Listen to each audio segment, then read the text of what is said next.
आम कठिन परिस्थिति रे ईश्वर ठारू विच्छिन्न होला परी मन हुए। अनेक समय रे आम जीवन रे मध्य आमे ताहा अनुभव करिथाउ नुहे कि भाबु ईश्वर आमको छाड़ी देइछंती, आम प्रार्थना सुनु नाहंती। हुए तो तांको मन रे सेही प्रश्न आसीथिबो, जो ईश्वर तांको जीवन रे अनेक कार्य करिछंती से कोन तांको छाड़ी देइछंती। तथापि आमे देखु आयुब ईश्वर ठारे विश्वास करिथिले ओ भरोसा रखिथिले। मुगति प्रदीप सेही निराशरे आशा देई ए घोर दुर्दिन काले बंधुर पथ धारे दिए से जे शांति शिखा दिए से जे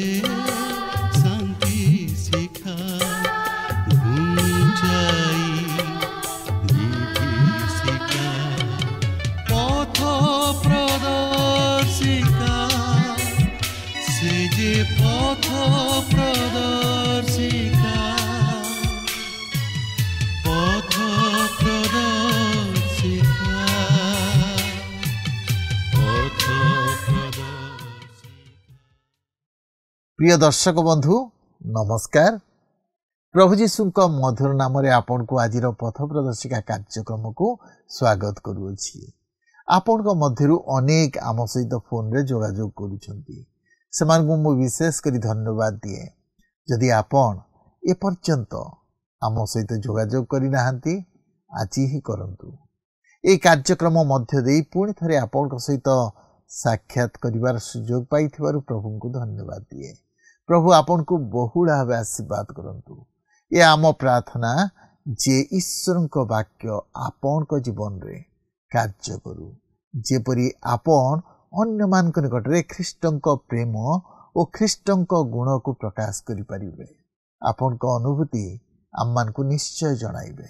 आमे आपन को फोन कॉल रो अपेक्षा रे अछि। आमे एई दिन मान करे आयुब को पुस्तक रु अध्ययन करूछु। आयुब एपरि जने व्यक्ति थिले जहांकर सबु किछि थिला किंतु सबु हरेइले। निज स्वास्थ्य संतान संतति संपत्ति हरेइले। आमे आयुब पुस्तक पढ़िला बेले अनेक द्वंद्व पड़ती जे कहीं पवित्र ईश्वर सर्वशक्तिमान ईश्वर एपरी दुख जंत्रणा मध्य दे जीवा निमंते आयुब को अनुमति देले। किंतु आमे जितेबाला आयुब पुस्तक अध्ययन करू ये कथा जानिबा जे आयुब को जंत्रणा और कष्टकर परिस्थिति पछरे ईश्वर नाहंती, किंतु शैतान सेथिर कारण अटे। यह एथिपाई बाइबल रे स्थान पाइछि जेपरि आमे आयुब को जीवन मध्य दे एई शिक्षा पाई परिबा जे आम जीवन रे जहा किछि घटे सेथिर प्रत्युत्तर आमे किपरि दउछु। आमे जेतेबेले तीन पर्व को आसु आयुब आपना मुख खोलिले ओ निज जन्मदिन को साप दउछंती। से निज दुख को प्रकाश करूछंती। जो दिन से जन्म हेले से दिन वास्तव रे आनंदर दिन बोली कुहा न जाऊ, एक अंधकार दिन बोली कुहा जाऊ, एक दुखर दिन बोली कुहा जाऊ। जो परिस्थिति मध्य दे से जाउछंती से मृत्यु कामना करूछंती। तांको असह्य जंत्रणा मध्य रे से ईश्वर को निंदा करि नथिले ओ पाप करि नथिले। आमे आम कठिन परिस्थिति मध्य रे संपूर्ण ईश्वर को उपरे निर्भर रखुछु कि तांको निकटवर्ती होउछु कि। तेबे आसंतु ये संपर्क रे अधिक आलोचना करिबा पूर्वरु एक भक्तिमूलक गीत सुनिबा। अमृत जलर निछार सीत दियंति सभिंकु जाची, दियंति सभिंकु जाची। घेना हे मानव बिना मूल्य ताह लभिब जीवने शांति, लभिब जीवने शांति।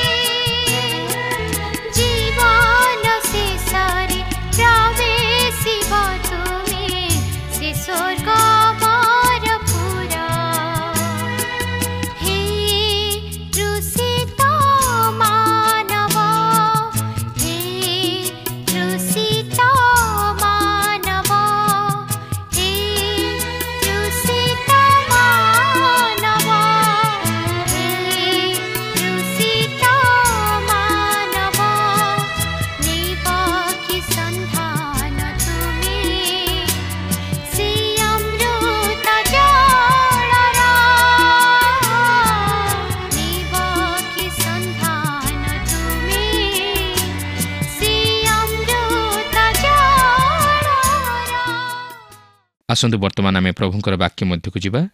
ଆଜି ଆମେ ଆଇବ ପୁସ୍ତକର 3 ପର୍ବଟିକୁ ଅଧ୍ୟୟନ କରିବା ନିମନ୍ତେ ଯିବା। ଏହି 3 ପର୍ବର ମୁଖ୍ୟ ପ୍ରସଙ୍ଗ ହେଉଛି ଆଇବଙ୍କର ପ୍ରଥମ ଆଲୋଚନା ଓ ତାହାଙ୍କର ଅଭିଯୋଗ। କିନ୍ତୁ ଆଇବ ଓ ତାହାଙ୍କର ବନ୍ଧୁଙ୍କ ମଧ୍ୟରେ ହୋଇଥିବା କଥୋପକଥନ ମଧ୍ୟକୁ ଯିବା ପୂର୍ବରୁ ମୁଁ ଆପଣଙ୍କୁ ପୁନର୍ବାର ଏହାର ପୃଷ୍ଠଭୂମିକୁ ସ୍ମରଣ କରାଇଦେବାକୁ ଚାହେଁ। ଆମେ ଜାଣୁ ଯେ ଆଇବ ପରୀକ୍ଷା ମଧ୍ୟ ଦେଇ ଗତି କଲେ। ସେ ତାହାଙ୍କର ପାପ ନିମନ୍ତେ ଜୀବନରେ ଦୁଃଖ ଓ ସମସ୍ୟା ଭୋଗି ନଥିଲେ, ମାତ୍ର ଏହା ଈଶ୍ୱରଙ୍କ ଗୌରବ ନିମନ୍ତେ ଓ ତାହାଙ୍କ ନିଜର ମଙ୍ଗଳ ନିମନ୍ତେ। ମାତ୍ର ଜଣେ ମନୁଷ୍ୟ ହିସାବରେ ସେହି ସମସ୍ତ ଦୁଃଖ କଷ୍ଟ ସହ୍ୟ କରିବା ଅତି କଷ୍ଟକର ଥିଲା। ଶୟତାନ ଆଇବଙ୍କୁ ଏହିପରି କଷ୍ଟ ଦେଇ ପତିତ କରାଇବାକୁ ଚାହିଁଥିଲା, ଆଉ ଏଥି ନିମନ୍ତେ ସେ ଈଶ୍ୱରଙ୍କଠାରୁ ଅନୁମତି ମଧ୍ୟ ପାଇଥିଲା। ଶୟତାନ ଆଇବଙ୍କ ଜୀବନରେ କାର୍ଯ୍ୟ କରିବାକୁ ଆରମ୍ଭ କଲା। ଆମେ ଦେଖିସାରିଛୁ ଯେ ସେ କିପରି ଗୋଟିଏ ପରେ ଗୋଟିଏ ଦୁର୍ଘଟଣା ଘଟାଇ ଆଇବଙ୍କର ଧନ ସମ୍ପଦ, ପାରିବାରିକ ଜୀବନ ଓ ତାହାଙ୍କର ଶାରୀରିକ ଜୀବନକୁ ଛାରଖାର କରି ପକାଇଲା, ଯେପରି ସେ ତାହାଙ୍କର ଜୀବନକୁ ବିନଷ୍ଟ କରିପାରେ। ମାତ୍ର ଈଶ୍ୱର ଆଇବଙ୍କର ପ୍ରାଣ ଉପରେ ହସ୍ତକ୍ଷେପ କରିବା ନିମନ୍ତେ ଶୟତାନକୁ ଅନୁମତି ଦେଇନଥିଲେ, କାରଣ ସେ ମନୁଷ୍ୟକୁ ଅସହ୍ୟ ପରୀକ୍ଷାରେ ପଡ଼ିବାକୁ ଦିଅନ୍ତି ନାହିଁ ଓ ସେ ପରୀକ୍ଷା ମଧ୍ୟ ଦେଇ ମନୁଷ୍ୟକୁ ଉଠାନ୍ତି ଓ ତାହାର ମଙ୍ଗଳ ସାଧନ କରିଥାନ୍ତି, ଯେପରି ତାହାଙ୍କର ମହିମା ପ୍ରକାଶିତ ହୁଏ। ତେଣୁକରି ପ୍ରଥମେ ଶୟତାନ ଆଇବଙ୍କର ସମସ୍ତ ଭୌତିକ ସମ୍ପଦ ଉପରେ ହସ୍ତକ୍ଷେପ କରି ସେସବୁ ଆଇବଙ୍କଠାରୁ ଛଡ଼ାଇ ନେଲା। ଦ୍ୱିତୀୟରେ ଆଇବଙ୍କର ସମସ୍ତ ପ୍ରିୟଜନମାନଙ୍କୁ ନେଇଯିବା ପାଇଁ ସେ ଶୟତାନକୁ ଅନୁମତି ଦେଲେ, ତେଣୁକରି ସେମାନେ ସମସ୍ତେ ମୃତ୍ୟୁବରଣ କଲେ। ତୃତୀୟରେ ଆଇବଙ୍କର ମାଂସ ଓ ଅସ୍ଥି ଉପରେ ହସ୍ତକ୍ଷେପ କରିବା ପାଇଁ ସେ ଶୟତାନକୁ ଅନୁମତି ଦେଲେ, କାରଣ ଶୟତାନ ଯେତେବେଳେ ପ୍ରଥମ ଓ ଦ୍ୱିତୀୟ ପରୀକ୍ଷାରେ ଆଇବଙ୍କୁ ପତିତ କରାଇ ପାରିଲା ନାହିଁ, ସେତେବେଳେ ସେ ଆଇବଙ୍କର ଶରୀର ଉପରେ ହସ୍ତକ୍ଷେପ କରିବା ପାଇଁ ଚାହିଁଲା, ଯେପରି ଶାରୀରିକ ରୋଗବ୍ୟାଧି ତଥା କଷ୍ଟ ଯନ୍ତ୍ରଣା ମଧ୍ୟ ଦେଇ ଆଇବ ସଦାପ୍ରଭୁଙ୍କୁ ଅସ୍ୱୀକାର କରିବେ। ମାତ୍ର ତାହା ମଧ୍ୟ ସମ୍ଭବ ହେଲା ନାହିଁ। ଏହାପରେ ଆଇବ ତାହାଙ୍କର ସ୍ତ୍ରୀଙ୍କର ପ୍ରେମ ଓ ସାହାଯ୍ୟ ତଥା ସହାନୁଭୂତିରୁ ବଞ୍ଚିତ ହେଲେ। ଏହା ମଧ୍ୟ ଅତି କଷ୍ଟକର ତଥା ଦୁଃଖର ବିଷୟ ଥିଲା। ସାଧାରଣତଃ ମନୁଷ୍ୟ ଶାରୀରିକ ରୋଗବ୍ୟାଧି ସମୟରେ ନିଜର ସାହାଯ୍ୟ ତଥା ସହାୟତା ଆବଶ୍ୟକ କରେ, ମାତ୍ର ତାହା ଯଦି ସେ ନ ପାଏ, ତାହେଲେ ତାହାଠାରୁ ବଳି ଦୁଃଖର ବିଷୟ ଆଉ କ'ଣ ଥାଇପାରେ? ପଞ୍ଚମରେ ଆଇବଙ୍କର ବନ୍ଧୁମାନେ ଆସିଥିଲେ ଆଇବଙ୍କୁ ସାନ୍ତ୍ୱନା ଦେବା ନିମନ୍ତେ, ମାତ୍ର ଆଇବ ସେମାନଙ୍କଠାରୁ ସାନ୍ତ୍ୱନା ପାଇବା ପରିବର୍ତ୍ତେ ଲାଞ୍ଛନା ପାଇଲେ। ସେମାନେ ଆଇବଙ୍କ ଜୀବନରେ ଈଶ୍ୱରଙ୍କ ଅଭିମତକୁ ବୁଝି ନ ପାରି ତାହାଙ୍କୁ ଦୋଷାରୋପ କରିବାକୁ ଲାଗିଲେ। ଆଉ ବର୍ତ୍ତମାନ ଶୟତାନ ଆଇବଙ୍କ ପ୍ରତି ଆଉ କ'ଣ କରିବା ପାଇଁ ଯାଉଅଛି, ତାହା ଆମେ ଲକ୍ଷ୍ୟ କରିବା ପାଇଁ ଯିବା। ସେ ସବୁକିଛି ଆଇବଙ୍କଠାରୁ ନେଇଗଲା। ବର୍ତ୍ତମାନ ସେ ଆଇବଙ୍କର ଜୀବନର ବହୁମୂଲ୍ୟତାକୁ କ୍ଷୁର୍ଣ୍ଣ କରିବା ନିମନ୍ତେ ଚେଷ୍ଟା କରିବାକୁ ଯାଉଅଛି, ଯେପରି ଆଇବ ନିଜକୁ ଧିକ୍କାର କରି ଈଶ୍ୱରଙ୍କର ଅଗୌରବ କରିବ। ଏହି ବିଷୟ ଆମେ ଏହି 3 ପର୍ବଟିକୁ ଅଧ୍ୟୟନ କରିବା ସମୟରେ ବିବେଚନା କରିବାକୁ ପାରିବା। ତେଣୁ ଷଷ୍ଠରେ ଆମେ ଦେଖିବାକୁ ପାରିବା ଯେ ଆଇବ ନିଜର ଜୀବନକୁ ଓ ନିଜର ବ୍ୟକ୍ତିତ୍ୱକୁ ମୂଲ୍ୟହୀନ ବୋଲି ଚିନ୍ତା କରି ନିଜକୁ ଧିକ୍କାର କରନ୍ତି, ମାତ୍ର ଈଶ୍ୱର ତାହାଙ୍କର ଜୀବନକୁ ମୂଲ୍ୟବାନରେ ପରିଣତ କରାନ୍ତି। କାରଣ ଈଶ୍ୱର ଯେ କି ମନୁଷ୍ୟକୁ ମୂଲ୍ୟବାନ ବୋଲି ଗଣନା କରନ୍ତି, ଯେହେତୁ ସେ ଆପଣା ସାଦୃଶ୍ୟ ପ୍ରତିମୂର୍ତ୍ତିରେ ମନୁଷ୍ୟକୁ ନିର୍ମାଣ କରିଅଛନ୍ତି ଓ ସେ ସେହି ଖ୍ରୀଷ୍ଟଙ୍କ ବହୁମୂଲ୍ୟ ରକ୍ତରେ ଆମମାନଙ୍କୁ କିଣିଅଛନ୍ତି। ସପ୍ତମରେ ଆମେ ଦେଖିବାକୁ ପାରିବା ଯେ ଆଇବ ଈଶ୍ୱରଙ୍କ ନ୍ୟାୟ ବିଚାରର ଚିନ୍ତାଧାରାକୁ ମଧ୍ୟ ହରାଇ ବସନ୍ତି। ଅଷ୍ଟମରେ ଆମେ ଦେଖିବାକୁ ପାରିବା ଯେ ଆଇବ ଈଶ୍ୱରଙ୍କ ପ୍ରେମର ଚିନ୍ତାଧାରାକୁ ମଧ୍ୟ ହରାଇ ବସୁଛନ୍ତି। ଯେଉଁ ଆଇବ କହିଥିଲେ ସଦାପ୍ରଭୁ ଦେଇଥିଲେ ସଦାପ୍ରଭୁ ନେଲେ, ସଦାପ୍ରଭୁଙ୍କ ନାମ ଧନ୍ୟ ହେଉ, ସେହି ଆଇବ ସଦାପ୍ରଭୁଙ୍କର ସେହି ପ୍ରେମକୁ ପାଶୋରି ଯାଇ କହୁଛନ୍ତି, ଯାହାକି ଆଇବ 6 ପର୍ବର 4 ପଦରେ ଲେଖା ଅଛି, କାରଣ ସର୍ବଶକ୍ତିମାନଙ୍କ ବାଣ ସବୁ ମୋର ଅନ୍ତରରେ ଅଛି, ମୋହର ପ୍ରାଣ ତହିଁର ବିଷପାନ କରୁଅଛି। ପରମେଶ୍ୱରଙ୍କ ଭୟରୂପ ସୈନ୍ୟ ମୋ ପ୍ରତିକୂଳରେ ଶ୍ରେଣୀବଦ୍ଧ ହୁଅନ୍ତି। ଅନ୍ୟ ଅର୍ଥରେ କହିବାକୁ ଗଲେ ଏହାର ଅର୍ଥ ଏହିପରି ବୁଝାଏ, କେହି ଜଣେ ଅଛନ୍ତି ଯେ କି ଈଶ୍ୱରଙ୍କ ହସ୍ତ ଧରନ୍ତି ଓ ମୋହର ହସ୍ତ ଧରନ୍ତି ଓ ଆମ୍ଭ ଉଭୟଙ୍କୁ ମିଳିତ କରାନ୍ତି। ଆଇବଙ୍କର ସେହି ପ୍ରାର୍ଥନାର ଉତ୍ତର ପାଇବାକୁ ହେଲେ ଆମକୁ ନୂତନ ନିୟମ ମଧ୍ୟକୁ ଫେରିଯିବାକୁ ହେବ। ପ୍ରଥମ ତିମୋଥୀ 2 ପର୍ବର 5 ପଦରେ ଲେଖା ଅଛି, କାରଣ ଏକମାତ୍ର ଈଶ୍ୱର ଅଛନ୍ତି, ଆଉ ଈଶ୍ୱର ଓ ମନୁଷ୍ୟମାନଙ୍କ ମଧ୍ୟରେ ଏକମାତ୍ର ମଧ୍ୟସ୍ଥ ଅଛନ୍ତି ସେ ଖ୍ରୀଷ୍ଟ ଯୀଶୁ, ଜଣେ ମନୁଷ୍ୟ।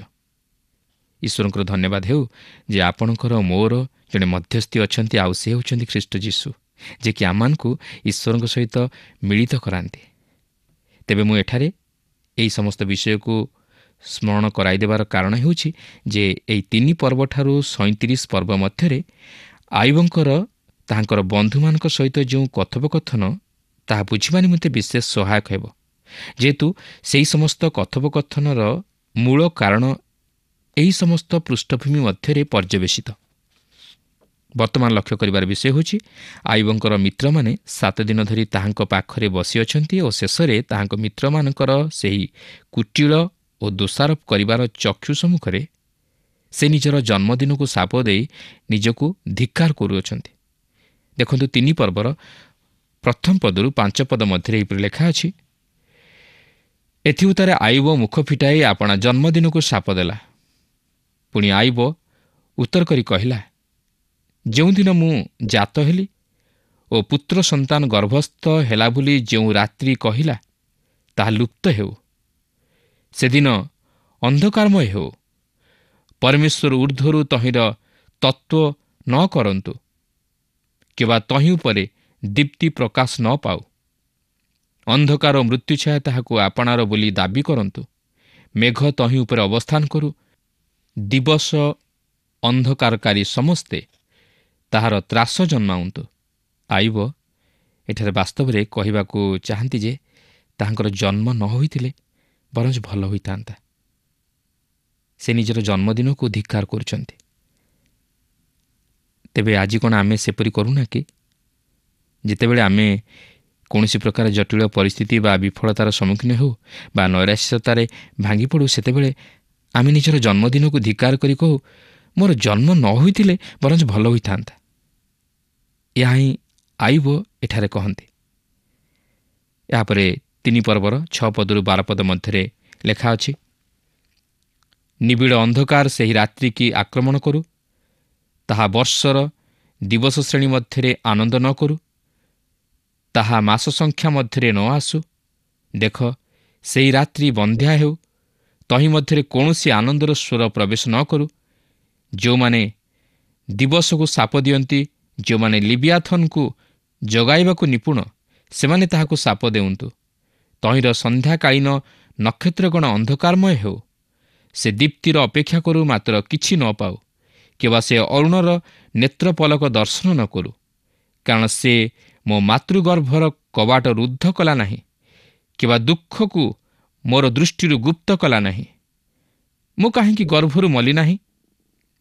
ଉଦରରୁ ପଡ଼ିବା ମାତ୍ର କାହିଁକି ମୁଁ ପ୍ରାଣତ୍ୟାଗ କଲି ନାହିଁ? ଜାନୁଯୁଗଳ କାହିଁକି ମୋତେ ଗ୍ରହଣ କଲା? ଅବା ମୋହର ପାନ ନିମନ୍ତେ ସ୍ତନ୍ୟ କାହିଁକି ପ୍ରସ୍ତୁତ ଥିଲା?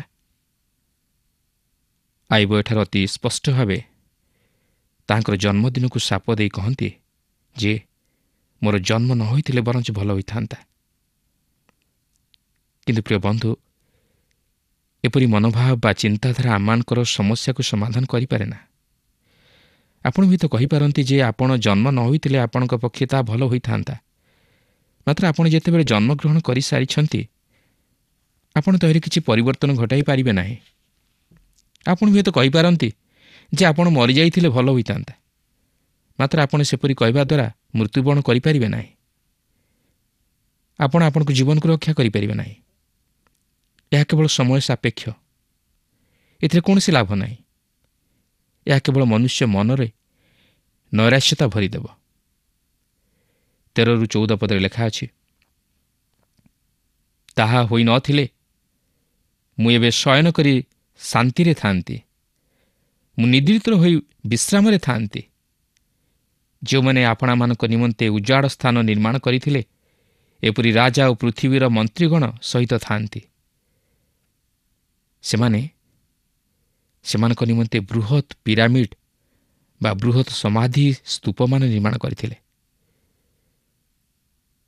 15 ଓ 16 ପଦରେ ଲେଖା ଅଛି, ଯେଉଁମାନେ ରୂପାରେ ଆପଣମାନଙ୍କ ଗୃହ ପରିପୂର୍ଣ୍ଣ କରିଥିଲେ, ଏପରି ସ୍ୱର୍ଣ୍ଣାଧିକାରୀ ଅଧିପତିମାନଙ୍କ ସଙ୍ଗେ ଥାନ୍ତି। ଅବା ମୁଁ ଗୁପ୍ତ ଗର୍ଭସ୍ରାବ ତୁଲ୍ୟ ପ୍ରାଣହୀନ ହୋଇଥାନ୍ତି, ଯେଉଁମାନେ କେବେ ଆଲୁଅ ଦର୍ଶନ କଲେ ନାହିଁ, ଏପରି ଶିଶୁତୁଲ୍ୟ ହୋଇଥାନ୍ତି। ଦେଖନ୍ତୁ, ଆଇବ ଏଠାରେ ଅଭିଯୋଗ କରି କହନ୍ତି ଯେ ଏହି ବିସ୍ମରଣ ତାହାଙ୍କୁ ଅସ୍ୱୀକାର କରିଅଛି। ସେ କହନ୍ତି ଯେ ମୃତ୍ୟୁ ସମସ୍ତଙ୍କ ନିମନ୍ତେ ଅନିବାର୍ଯ୍ୟ, ସମସ୍ତେ ମୃତ୍ୟୁର ଅଧୀନ। ଏଠାରେ ଏହି ପର୍ବରେ ଆଇବ ଦୁଇଟି ବିଷୟ ନେଇ ପ୍ରକାଶ କରନ୍ତି। ସେ କହନ୍ତି ଯେ ସେ ଜନ୍ମ ନ ହୋଇଥିଲେ ତାହାଙ୍କ ପକ୍ଷେ ଭଲ ହୋଇଥାନ୍ତା, କିନ୍ତୁ ସେ ଯାହା ହେଉନା କାହିଁକି ସେ ଜନ୍ମ ହୋଇଥିବାରୁ କହନ୍ତି ଯେ ସେ ସେହି ଜନ୍ମ ସମୟରେ ମୃତ୍ୟୁବରଣ କରିଥିଲେ ଭଲ ହୋଇଥାନ୍ତା। ମାତ୍ର ସେ ଏହିପରି କହିବା ଦ୍ୱାରା ତାହାଙ୍କ ଦୁଃଖରୁ ଉଦ୍ଧାର ପାଇପାରୁନାହାନ୍ତି। ତାଙ୍କ ଦୁଃଖ ଦୂର ହୋଇପାରୁନାହିଁ। ତାହା ତାହାଙ୍କର ଦୁଃଖକୁ ବା ସମସ୍ୟାକୁ ହରଣ କରିପାରୁନାହିଁ। 17-24 ପଦ ମଧ୍ୟରେ ଲେଖା ଅଛି, ସେ ସ୍ଥାନରେ ଦୁଷ୍ଟଗଣ କ୍ଲେଶ ଦେବାରୁ ନିବୃତ୍ତ ଓ ସେ ସ୍ଥାନରେ ପରିଶ୍ରାନ୍ତ ବିଶ୍ରାମ ପ୍ରାପ୍ତ। ସେ ସ୍ଥାନରେ ବନ୍ଦୀଗଣ ଏକତ୍ର ଆରାମରେ ଅଛନ୍ତି। ସେମାନେ କାର୍ଯ୍ୟ ଶାସକର ରବ ଶୁଣନ୍ତି ନାହିଁ। ସେଠାରେ ସାନ ଓ ବଡ଼ ଅଛନ୍ତି, ପୁଣି ଦାସ ଆପଣା କର୍ତ୍ତାଠାରୁ ମୁକ୍ତ ଅଟେ। ଦୁଃଖଗ୍ରସ୍ତ ଲୋକକୁ କାହିଁକି ଦୀପ୍ତି ଦିଆଯାଏ ଓ ତିକ୍ତ ପ୍ରାଣକୁ କାହିଁକି ଜୀବନ ଦିଆଯାଏ? ସେମାନେ ମରଣ ଆକାଂକ୍ଷା କରନ୍ତି, ମାତ୍ର ତାହା ଆସେ ନାହିଁ। ସେମାନେ ପୋତାଧନ ଅପେକ୍ଷା ତହିଁ ପାଇଁ ଅଧିକ ଖୋଳନ୍ତି। ସେମାନେ କବର ପାଇପାରିଲେ ଆହ୍ଲାଦ କରନ୍ତି, ମହାନନ୍ଦରେ ଉଲ୍ଲସିତ ହୁଅନ୍ତି। ଯାହାର ପଥ ଗୁପ୍ତ ଓ ଯାହାର ଚତୁର୍ଦିଗରେ ପରମେଶ୍ୱର ବାଡ଼ ଦେଇଅଛନ୍ତି, ଏପରି ଲୋକକୁ କିହେତୁ ଦୀପ୍ତି ଦିଆଯାଏ? କାରଣ ମୁଁ ଭୋଜନ କରିବା ପୂର୍ବେ ମୋହର ହାହାକାର ଆସେ, ମୋର ଗର୍ଜନ ଜଳତୁଲ୍ୟ ଢଳାଯାଏ। ସେ ବଞ୍ଚିବା ଅପେକ୍ଷା ମରିବାକୁ ଭଲ ପାଆନ୍ତି, ଜୀବନ ଅପେକ୍ଷା ମରଣକୁ ଭଲ ପାଆନ୍ତି।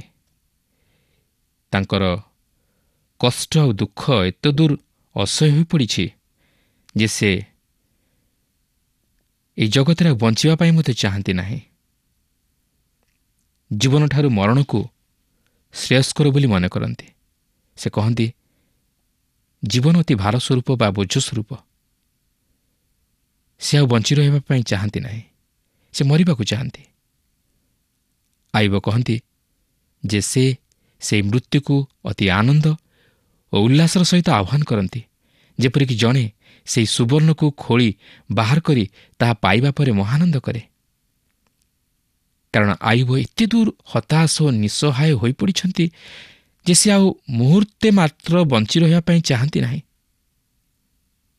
25 ଓ 26 ପଦରେ ଲେଖା ଅଛି, ଯେଣୁ ମୁଁ ଯାହା ଭୟ କରେ ତାହା ମୋ ପ୍ରତି ଘଟେ, ଆଉ ମୁଁ ଜହିଁ ବିଷୟରେ ଭୀତ ତାହା ହିଁ ମୋ ନିକଟରେ ଉପସ୍ଥିତ ହୁଏ। ମୁଁ ଆରାମରେ କି ଶାନ୍ତିରେ ନାହିଁ, କେବଳ ମୋହର ବିଶ୍ରାମ ନାହିଁ, କେବଳ କ୍ଲେଶ ଘଟୁଅଛି। ଆଇବ ଏକ ଶାନ୍ତିକର ଓ ସମୃଦ୍ଧିକର ଜୀବନ ସେହି ଉଷ ଦେଶରେ ଯାପନ କରି ଆସୁଥିଲେ ଓ ସବୁକିଛି ଉତ୍ତମ ଥିଲା। ଦୁଃଖ କ'ଣ ସେ ଜାଣିନଥିଲେ। ସେ ଅତି ବିଳାସ ବ୍ୟସନ ଓ ଆଡ଼ମ୍ବରରେ କାଳାତିପାତ କରୁଥିଲେ। ତାଙ୍କର ସବୁକିଛି ରହିଥିଲା। ସବୁକିଛିର ପ୍ରାଚୁର୍ଯ୍ୟତା ମଧ୍ୟରେ ସେ କାଳାତିପାତ କରୁଥିଲେ। ପ୍ରତ୍ୟେକେ ତାଙ୍କୁ ଦେଖି କହୁଥିଲେ, ଆଇବଙ୍କୁ ଦେଖ, ସେ କିପରି ଅତି ଚମତ୍କାର ଜୀବନଯାପନ କରୁଅଛନ୍ତି। ତାଙ୍କର କୌଣସି ଅଭାବ ନାହିଁ କି ସମସ୍ୟା ନାହିଁ। କିନ୍ତୁ ଆଇବ କହନ୍ତି, ସେହି ସମୟରେ ମୁଁ ଅତି ଭୟରେ ଜୀବନଯାପନ କରୁଥିଲି ଓ ମୁଁ ଯେଉଁ ବିଷୟକୁ ଭୟ କରୁଥିଲି ତାହା ମୋ ପ୍ରତି ଘଟିଅଛି। ତାହାଙ୍କର ସେହି ସମୃଦ୍ଧି ସମୟରେ ତାଙ୍କର ଶାନ୍ତିପୂର୍ଣ୍ଣ ଜୀବନର ଅନିଶ୍ଚିତତା ଦ୍ୱାରା ବାଧାପ୍ରାପ୍ତ ହୋଇଅଛି। ମୁଁ ଭାବେ ଯେ ତାହା ହିଁ ଆଜି ଅନେକଙ୍କ ଜୀବନରେ ପରିଲକ୍ଷିତ ହୁଏ। ସେମାନେ ଭୟ କରନ୍ତି, ଯେ ସେମାନଙ୍କ ପ୍ରତି କିଛି ବିପଦ ଘଟିବା ପାଇଁ ଯାଉଅଛି। କାରଣ ଅନେକ ସମୟରେ ଆମମାନେ କହୁ, ଯଦି ଆମମାନଙ୍କର ଜୀବନ ପାଇଁ କିଛି ସୁଖକର ବିଷୟ ରହିଛି, ଆମମାନେ ଅତି ଆନନ୍ଦ କରୁଅଛୁ, ଆମମାନେ ଅତି ଉଲ୍ଲାସ କରୁଅଛୁ, ଆମେ ହସ ଆନନ୍ଦରେ ମାତି ରହିଅଛୁ, ସାଙ୍ଗେ ସାଙ୍ଗେ ଆମମାନଙ୍କ ମନ ମଧ୍ୟରେ ଆସେ ଯେ ଆଗକୁ କିଛି ବିପଦ ଅଛି ପରା। ଆଉ ଠିକ୍ ସେହି ପ୍ରକାର ଅନୁଭୂତି ଆଇବ ମଧ୍ୟ ଅନୁଭବ କରିଅଛନ୍ତି। କିନ୍ତୁ ଆମର ସମସ୍ୟା ହେଉଛି, ଆମେ ସେହି ଉଦ୍ଧାରକର୍ତ୍ତାଙ୍କୁ ଛାଡ଼ି ଆମମାନଙ୍କର ନିରାପଦର କମ୍ବଳକୁ ଆଶ୍ରୟ କରିନେଇଥାଉ। ଆମମାନଙ୍କର ଚେଷ୍ଟାରେ ଆମେ ନିଜକୁ ରକ୍ଷା କରିବା ନିମନ୍ତେ ଉପାୟ ଅବଲମ୍ବନ କରୁ। ଆମେ କିନ୍ତୁ ଈଶ୍ୱରଙ୍କ ବାକ୍ୟକୁ ଆମ୍ଭମାନଙ୍କର ସୁରକ୍ଷାର କମ୍ବଳ ରୂପେ ଗ୍ରହଣ କରିନେବା ଉଚିତ। ଆମେ ଈଶ୍ୱରଙ୍କ ବାକ୍ୟରେ ଭରସା କରି ସେହି ବାକ୍ୟର ଆଶ୍ରୟ ନେବା ଉଚିତ, ଅର୍ଥାତ୍ ଖ୍ରୀଷ୍ଟଙ୍କର ଆଶ୍ରୟ ନେବା ଉଚିତ। ତେବେ ଆପଣ ବୋଧହୁଏ ଏହି ଧାରଣା କରିପାରନ୍ତି ଯେ ଆୟୁବ ତାହାଙ୍କର ବିଶ୍ୱାସକୁ ହରାଇ ବସିଛନ୍ତି। ମାତ୍ର ପ୍ରକୃତରେ ସେ ବିଶ୍ୱାସରେ ଦୁର୍ବଳ ହୋଇଯାଇ ନଥିଲେ। ମାତ୍ର ଜଣେ ମନୁଷ୍ୟ ହିସାବରେ ସେହି ସମସ୍ତ ଅସହ୍ୟ ପରୀକ୍ଷା ମଧ୍ୟ ଦେଇ ଗତି କରିବା ଦ୍ୱାରା ତାହାଙ୍କ ମନରେ ଏକ ତିକ୍ତତାର ଅଭିଯୋଗ ପ୍ରକାଶ ପାଇଥିଲା। ସମସ୍ୟା ତାହାଙ୍କ ଉପରେ ମାଡ଼ି ପଡ଼ିଅଛି ଓ ସେ ଆଦୌ ବୁଝିପାରୁନାହାନ୍ତି ଯେ କାହିଁକି ତାହାଙ୍କ ପ୍ରତି ଏହି ସମସ୍ତ ଘଟୁଅଛି। ତେବେ ଯେତେବେଳେ ତାଙ୍କର ମିତ୍ରମାନେ ତାହାଙ୍କ ଚତୁଃପାର୍ଶ୍ୱରେ ବସିଅଛନ୍ତି, ଏହି ସମସ୍ତ ତାହାଙ୍କର ଅଭିଯୋଗର ନାଟକୀୟ ଆତ୍ମଭାଷଣ ଥିଲା। ଭାଷା ଅତି ଚମତ୍କାର, ମାତ୍ର ଆଇବଙ୍କ ନିକଟରେ ତହିଁର କୌଣସି ଉତ୍ତର ନାହିଁ। ଏହା କେବଳ ଏକ ମୂଲ୍ୟହୀନ ନୈରାଶ୍ୟବାଦ ଥିଲା। କିନ୍ତୁ ପ୍ରିୟ ବନ୍ଧୁ, ଆଇବଙ୍କ ନିମନ୍ତେ ଯେଉଁ ସବୁ ପରୀକ୍ଷା ଘଟିଥିଲା, ତାହା ସହ୍ୟ କରିବା ଜଣେ ମନୁଷ୍ୟ ପକ୍ଷେ ଅତି କଷ୍ଟକର। ମାତ୍ର ପ୍ରଭୁ ଆଇବଙ୍କୁ ତାହା ସହ୍ୟ କରିବା ନିମନ୍ତେ ଶକ୍ତି ଦେଇଥିଲେ। ସେ ଯଦିଓ ନୈରାଶ୍ୟରେ ଭାଙ୍ଗି ପଡ଼ିଥିଲେ, ମାତ୍ର ସେ ନିଜର ବିଶ୍ୱାସ ହରାଇ ନଥିଲେ। ତେଣୁକରି ଆମେ ପରେ ଦେଖିବାକୁ ପାରିବା ଯେ ସେ ସେହି ସମସ୍ତ ପରୀକ୍ଷାରେ ବିଜୟୀ ହେଲେ। ଈଶ୍ୱର ତାହାଙ୍କର ଶୋକକୁ ଆନନ୍ଦରେ ପରିଣତ କଲେ। ସେ ତାହାଙ୍କର ସମସ୍ତ କିଛି ଫେରି ପାଇଲେ। ତାହାଙ୍କର ଏହି ପରୀକ୍ଷା ତାହାଙ୍କ ନିମନ୍ତେ ମଙ୍ଗଳ ସାଧନ କଲା ଓ ଈଶ୍ୱରଙ୍କ ଗୌରବ ତଥା ମହିମା ପ୍ରକାଶିତ ହେଲା। ପ୍ରିୟ ବନ୍ଧୁ, ଖ୍ରୀଷ୍ଟୀୟ ଜୀବନ ଏକ ପରୀକ୍ଷାମୟ ଜୀବନ। କାରଣ ଖ୍ରୀଷ୍ଟଙ୍କ ନିମନ୍ତେ ଛିଡ଼ା ହେବାକୁ ହେଲେ ଆମମାନଙ୍କୁ ଅନେକ ଦୁଃଖ କ୍ଲେଶ ମଧ୍ୟ ଦେଇ ଗତି କରିବାକୁ ହେବ। ଯେହେତୁ ଶୟତାନ ତହିଁର ପ୍ରଧାନ ପ୍ରତିବନ୍ଧକ ସ୍ୱରୂପ, ସେ ଚାହେଁ ନାହିଁ ମନୁଷ୍ୟ ଈଶ୍ୱରଙ୍କର ହେଉ ବା ଈଶ୍ୱରଙ୍କର ପ୍ରଶଂସା ଓ ଗୌରବ କରୁ, ମାତ୍ର ତାହାର ପ୍ରଶଂସା କରୁ ଓ ତାହାକୁ ଗୌରବ ଦେଉ। କିନ୍ତୁ ଆମେ ଜାଣି ରଖିବା ଉଚିତ ଯେ ଶେଷରେ ଆମ୍ଭମାନଙ୍କର ହିଁ ବିଜୟ ରହିଅଛି ଓ ଆମମାନଙ୍କ ନିମନ୍ତେ ସେହି ସ୍ୱର୍ଗୀୟ ପୁରସ୍କାର ରହିଅଛି। ତେଣୁ ସେହି ଅକ୍ଷୟ ଅମର ପୁରସ୍କାର ପ୍ରତି ଦୃଷ୍ଟି ରଖି ଆମକୁ ସମସ୍ତ କିଛି କ୍ଲେଶ ଓ ପରୀକ୍ଷାକୁ ଅତିକ୍ରମ କରି ଆଗ ବଢ଼ି ଯିବାକୁ ହେବ ଓ ଖ୍ରୀଷ୍ଟଙ୍କୁ ଆମ ଜୀବନର ସାଥୀ କରି ତାହାଙ୍କର ଅନୁଗାମୀ ହେବାକୁ ହେବ। ତାହେଲେ ଆମେ ପ୍ରଭୁଙ୍କର ମହତ୍ ଅଭିମତକୁ ସଫଳ କରିପାରିବା ଓ ଆମେ ଏହି ଜଗତକୁ ଜୟ କରି ସେହି ମହା ପୁରସ୍କାରର ଅଧିକାରୀ ହୋଇପାରିବା। ସେଥିପାଇଁ ପ୍ରଭୁ ଯୀଶୁ କହନ୍ତି, ଜଗତରେ ତୁମମାନଙ୍କ ନିମନ୍ତେ କ୍ଲେଶ ଅଛି, ମାତ୍ର ସାହସ ଧର, ମୁଁ ଜଗତକୁ ଜୟ କରିଅଛି। ପ୍ରିୟ ବନ୍ଧୁ, ଯଦି ଆମେ ଖ୍ରୀଷ୍ଟଙ୍କ ସହିତ ରହିବା ଓ ତାହାଙ୍କ ବାକ୍ୟକୁ ଆମ ଜୀବନରେ ପ୍ରଥମ ସ୍ଥାନ ଦେବା, ତାହେଲେ ଆମେ ଏହି ଜଗତରେ ସମସ୍ତ କ୍ଲେଶ ଓ ପରୀକ୍ଷାକୁ ଅତିକ୍ରମ କରି ଆଗ ବଢ଼ି ଯାଇପାରିବା ଓ ଈଶ୍ୱରଙ୍କ ଅଭିମତକୁ ସଫଳ କରି ସେହି ଅକ୍ଷୟ ତଥା ସ୍ୱର୍ଗୀୟ ବିଭବର ଭାଗୀ ହୋଇପାରିବା।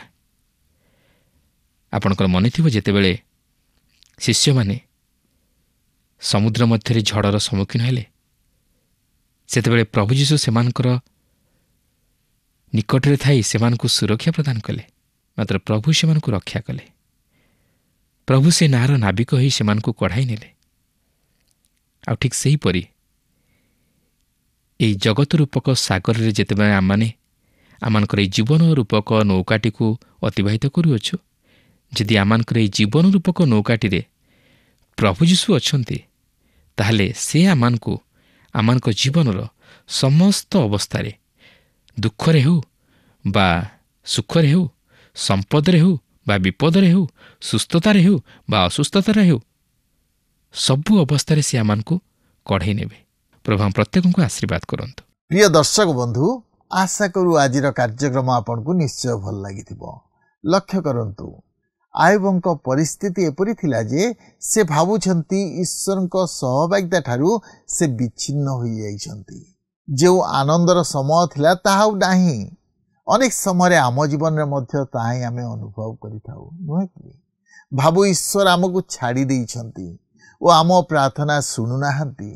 ହୁଏତ ତାଙ୍କ ମନରେ ଏହି ପ୍ରଶ୍ନ ଆସିଥିବ, ଯେଉଁ ଈଶ୍ୱର ମୋ ଜୀବନରେ ଏପରି ପରିସ୍ଥିତି ଆସିବା ପାଇଁ ଛାଡ଼ିଦେଲେ, ମୁଁ କ'ଣ ତାଙ୍କଠାରେ ବିଶ୍ୱାସ କରିବି? ଏପରି ପରିସ୍ଥିତିରେ ଈଶ୍ୱରଙ୍କ ଉପରେ ଭରସା କରିବା କ'ଣ ସମ୍ଭବପର? ଆୟୋବ ଏ ଯନ୍ତ୍ରଣାରୁ ବିଶ୍ରାମ ଚାହୁଁଥିଲେ, ତେଣୁ ମୃତ୍ୟୁ ବାଞ୍ଛା କରୁଛନ୍ତି ଓ ତାଙ୍କ ଜନ୍ମଦିନକୁ ସେ ନିନ୍ଦା କରୁଛନ୍ତି। ସେ କୌଣସି ପ୍ରକାରେ ଆଲୋକର ସନ୍ଧାନ ପାଇପାରୁନାହାନ୍ତି, ଆଶାର କିରଣ ଦେଖିପାରୁନାହାନ୍ତି। ଆଜି କ'ଣ ଆମ ଜୀବନରେ ସେଇ ଭରସା ଅଛି କି? ଆମେ କ'ଣ ଆମ କଠିନ ପରିସ୍ଥିତିରେ ଆହୁରି ଅଧିକ ଈଶ୍ୱରଙ୍କ ଉପରେ ନିର୍ଭର କରୁଛୁ କି? ଆଜି ତ ଆମ ସମୟ ଶେଷ ହେଲାଣି। ପରବର୍ତ୍ତୀ କାର୍ଯ୍ୟକ୍ରମରେ ପୁଣି ଆପଣଙ୍କ ସହିତ ସାକ୍ଷାତ ହେବ। ଆପଣଙ୍କଠାରୁ ବିଦାୟ ନେବା ପୂର୍ବରୁ ଆସନ୍ତୁ ପ୍ରାର୍ଥନା କରିବା। ଦୟାଳୁ ପ୍ରେମମୟ ପ୍ରଭୁ, ଆମେ ତୁମର ଧନ୍ୟବାଦ କରୁଅଛୁ। ତୁମେ ଯେ ବିଶ୍ୱସ୍ତ ପରମେଶ୍ୱର, ତୁମେ ପ୍ରତିଜ୍ଞା କରିଛ ଆମ୍ଭେ ତୁମକୁ କେବେ ଛାଡ଼ିବା ନାହିଁ କି ପରିତ୍ୟାଗ କରିବା ନାହିଁ। ବାସ୍ତବରେ ପ୍ରଭୁ, ଆମମାନଙ୍କ ଦୁଃଖର ପରିସ୍ଥିତି ମଧ୍ୟରେ ତୁମେ ଆମମାନଙ୍କୁ ଛାଡ଼ି ଦେଇନଥାଅ, କିନ୍ତୁ ଅନେକ ସମୟରେ ଆମମାନେ ଭାଙ୍ଗି ପଡ଼ୁ, ନିରାଶ ହଉ। ଆମେ ଭାବୁ ତୁମେ ଛାଡ଼ି ଦେଇଛ, କିନ୍ତୁ ତୁମେ ଯେ ଆମମାନଙ୍କ ନିକଟବର୍ତ୍ତୀ ଈଶ୍ୱର, ସେଇ ବିଶ୍ୱାସ ଭରସା ଆମମାନଙ୍କୁ କରିବା ପାଇଁ ସାହାଯ୍ୟ କର। ଆମମାନଙ୍କ ସହିତ ଈଶ୍ୱର ହୁଅ। ଆମମାନଙ୍କ ଜୀବନର ଦୁଃଖ କଷ୍ଟ ତୁମେ କାଢ଼ି ନିଅ ପ୍ରଭୁ। ତୁମେ ଆମମାନଙ୍କୁ ତୁମରି ଶାନ୍ତି ସାନ୍ତ୍ୱନାରେ ଭରି ଦିଅ। ତୁମେ ଆମମାନଙ୍କ ପ୍ରାର୍ଥନା ଶୁଣିଲ, ଧନ୍ୟବାଦ ଦେଇ ଏହି ପ୍ରାର୍ଥନା ପ୍ରିୟ ଯୀଶୁଙ୍କ ନାମରେ ମାଗିଲୁ, ଆମେନ୍। ବହୁତ ବହୁତ ଧନ୍ୟବାଦ। ପ୍ରଭୁ ଆପଣଙ୍କୁ ଆଶୀର୍ବାଦ କରନ୍ତୁ। ଗତ ପ୍ରଶ୍ନର ଉତ୍ତରଟି ହେଲା ବି, ଆୟୋବଙ୍କ ସ୍ତ୍ରୀ। ଆଜିର ପ୍ରଶ୍ନଟି ହେଲା, ଆୟୋବ କେଉଁ ଦିନକୁ ଶାପ ଦେଇଥିଲେ? ଏ ଜନ୍ମଦିନ, ବି ସ୍ତ୍ରୀ, ସି ସୈନ୍ୟ, ଡି ରାଜା।